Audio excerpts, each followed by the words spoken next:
सध्या मार्च महिन्याचा दुसरा आठवडा सुरू आहे आणि या दुसऱ्याच आठवड्यात जर आपण पाहिलं तर विदर्भातील तापमानामध्ये मोठी वाढ झालेली आहे। काल जर अमरावतीचं तापमान पाहिलं तर देशात क्रमांक 1चं उष्ण तापमान अमरावतीचं ठरलेलं आहे। जवळपास 42.2 अंश सेल्सिअस जे आहे ते अमरावतीचं तापमान झालेलं आहे। त्यामुळे सकाळीच घराबाहेर पडणारे नागरिक जर आपण पाहिलं तर पुरेपूर काळजी घेतानाचं या ठिकाणी आपल्याला पाहायला मिळतंय।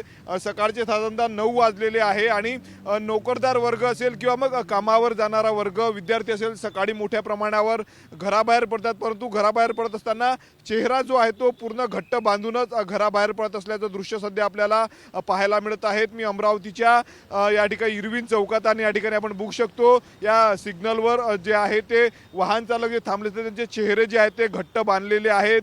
मोठ्या प्रमाणावर जर आपण पाहिलं तर अमरावतीमध्ये तापमानामध्ये वाढ झालेली आहे। तर मार्च महिन्यात साधारणतः जे तापमान असतं त्या तापमानाच्या तुलनेत जर आपण पाहिलं तर मोठी वाढ झालेली आहे। 5 ते 6 अंश सेल्सिअस जे आहे ते जास्त तापमान अमरावतीमध्ये नोंदवलं गेलेलं आहे। अमरावती बरोबरच नजीकच्या यवतमाळ असेल, अकोला आणि पूर्व विदर्भातील चंद्रपूर जिल्ह्यामध्ये देखील तापमानामध्ये वाढ झालेली आहे।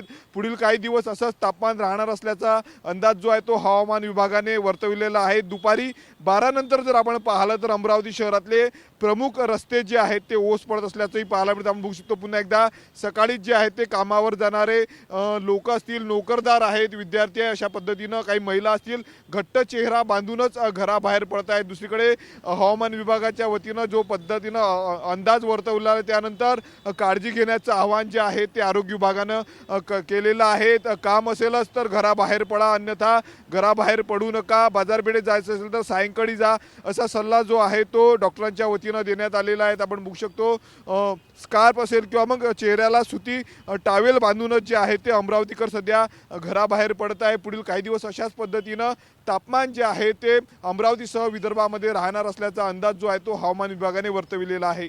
कॅमेरामन अनिकेत दहातोंडेसह मी स्वप्नील उमाप, TV9 मराठी, अमरावती।